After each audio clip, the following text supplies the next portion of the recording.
ایک فقیر تھا، اس کا مزاج یہ تھا کہ جو بھی اس کے ڈیرے پہ آتا اس کو کھلاتا اور اس کی خدمت کرتا، اور یہ فقیر کا مزاج ہوتا ہے۔ بابا بلے شاہ نے کہا تھا نا، اٹ کھڑکے دکڑ بجے تتا ہووے چلا، آن فقیر کھا کھا جاون راضی ہووے بلا۔ تو یہ فقیر کا مزاج ہوتا ہے کہ لوگ اس کی چوکھٹ پہ آئیں اور وہ لوگوں کو جو ہے وہ کھلائے، ان کی ضروریات کو پورا کرے۔ تو وہ درویش تھے اور جو بھی ان کے پاس آتا اس کی خدمت کرتے۔ ان کے پاس کبھی رقم نہ ہوتی تو ادھار لے کے لوگوں کی خدمت کرتے، حتیٰ کہ جب ان کا آخری وقت قریب آیا اور حالات ایسے ہو گئے کہ لوگوں کو لگا کہ بابا جی اب رخصت ہونا چاہ رہے ہیں، تو سارے قرض خواہ اکٹھے ہو کے بابا جی کے پاس آ گئے کہ جناب ہمارا قرضہ ادا کیجیے۔ ایک جمگٹا بن گیا اور بابا جی کو یہ فکر تھی کہ یہ میرے مہمان ہیں اور میں ان کی خدمت کرنے کے قابل نہیں ہوں، میرے پاس کچھ ہے نہیں۔ اتنے میں ایک چھوٹا سا بچہ تھا، وہ گلی میں پتیسا بیچ رہا تھا۔ آواز لگائی تو بابا جی نے اشارہ کیا، کہا میرے ان مہمانوں کو کھلا دو۔ اس نے اللہ کا شکر ادا کیا کہ میں سارا دن گلیوں میں گھوم کے جو بیچنا تھا ایک جگہ ہی مجھے گاہک مل گیا۔ اس نے مہمانوں کو سارا کھلا دیا اور بابا جی سے کہا کہ پیسے۔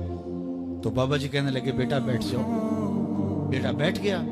تھوڑی دیر کے بعد اس نے پھر کہا کہ بابا جی پیسے۔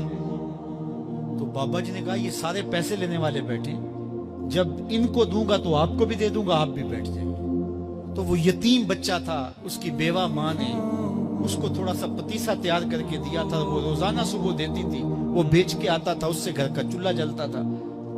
تو اس نے جب دوسری مرتبہ کہا کہ بابا جی پیسے، تو بابا جی نے کہا بیٹھ جاؤ، جب ان کو ملیں گے بیٹے آپ کو بھی دے دیں گے۔ تو اس بچے نے رونا شروع کر دیا کہ میرے گھر کا تو چولہا انہی سے جلتا ہے اور میری ماں میرا انتظار کر رہی ہوگی۔ اللہ اکبر، بچے نے رونا شروع کر دیا۔ اللہ کی رحمت کو جوش آ گیا۔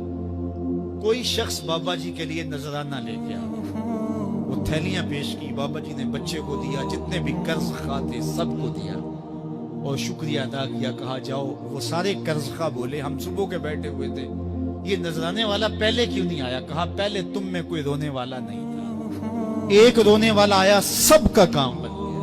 کسی ایک کے آنسو، اجتماعی دعا کا، اجتماعی توبہ کا یہی فائدہ ہوتا ہے کہ کسی ایک کا کام بن جائے۔ یہ تجارت میں اصول ہے کہ جب کوئی کسی کو آپ سودا دے نا تو اس میں کوئی خراب چیزیں چلی جائیں تو یا تو وہ سارا قبول کرے یا سارا رد کر دے۔ تو اللہ جب قبول کرتا ہے اجتماعی طور پہ پھر ساروں کو قبول کر لیتا ہے۔ تو اس لیے آج کی بابرکت شب نور میں میری مائیں، بہنیں، بیٹیاں بھی تشریف فرما ہیں، بچے بوڑھے جوان بھی تشریف فرما ہیں۔ تو کسی ایک کے آنسو اللہ کو قبول ہو گئے، کسی ایک کی زبان سے نکلا ہوا جملہ اس کی بارگاہ میں قبول ہو گیا، تو میرے جیسے گناہگاروں کا بھی کام بن جائے گا۔